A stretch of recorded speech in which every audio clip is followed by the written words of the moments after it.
go ahead and this one's for everybody, and we'll start with Bryan Hughes. What are your position on realistic fair funding for education?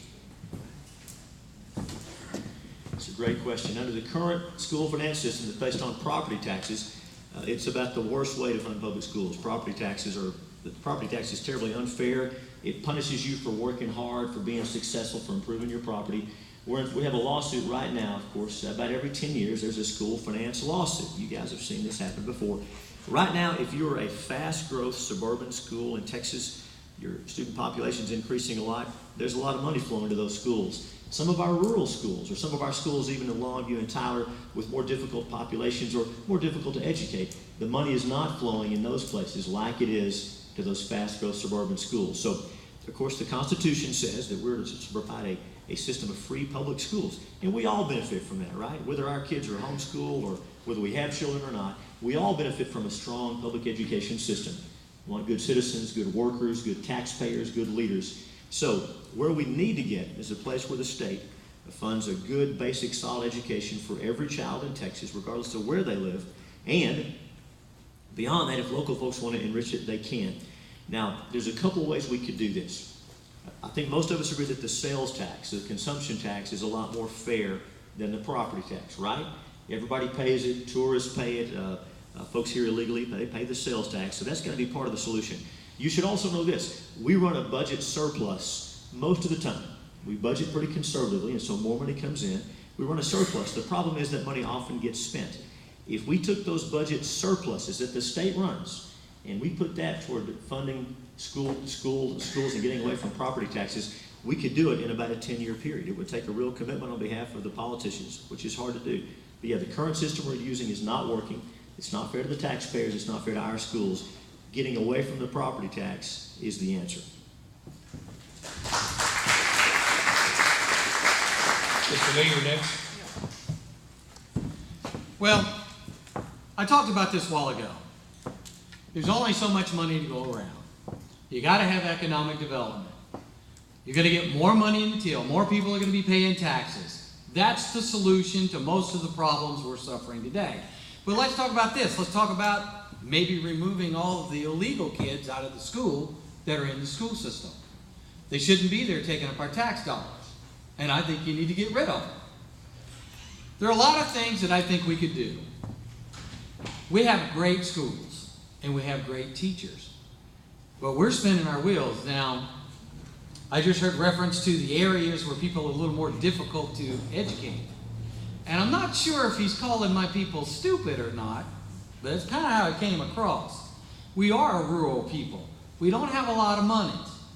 And we keep getting less money because we have less people paying taxes.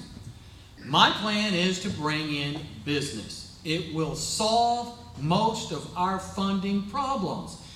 He's right. Most of the population is moving to the city because that's where the work is.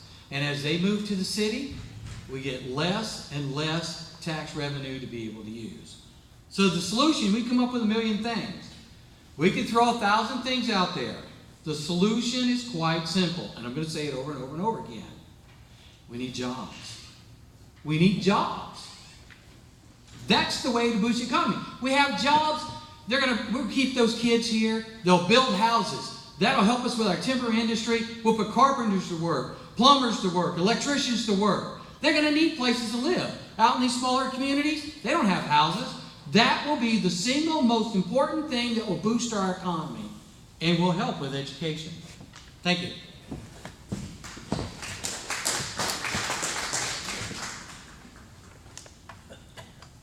The Constitution requires that we provide an adequate and equitable funding for free public schools, envisioning that some parents wouldn't do it or wouldn't have the means. And the reasons that's stated and recognized is that a general diffusion of knowledge is essential for the preservation of the liberties and rights of the people. So we have a constitutional requirement to do that. And we've put that off for really 3 sessions now. We've known there's been a problem. It's a legislative responsibility, not a court responsibility. And I've asked numerous times for us to do that. and we should be doing it, but we are waiting for the courts. In 2011, when public ed was cut by about $5 billion, I worked really hard at exposing the misplaced priorities in our budget, including even then $1 billion of corporate welfare. And I brought numerous amendments to move funding to greater priorities, including also funding of our junior colleges to the tune of about $15 million per year.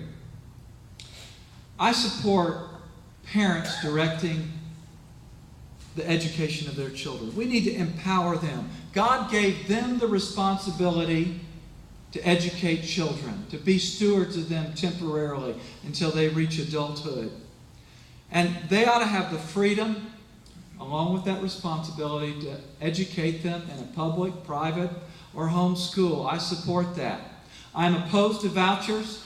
However, I do believe there is a place for a tax credit, recognizing if you fulfilled that education, the state doesn't have to do it.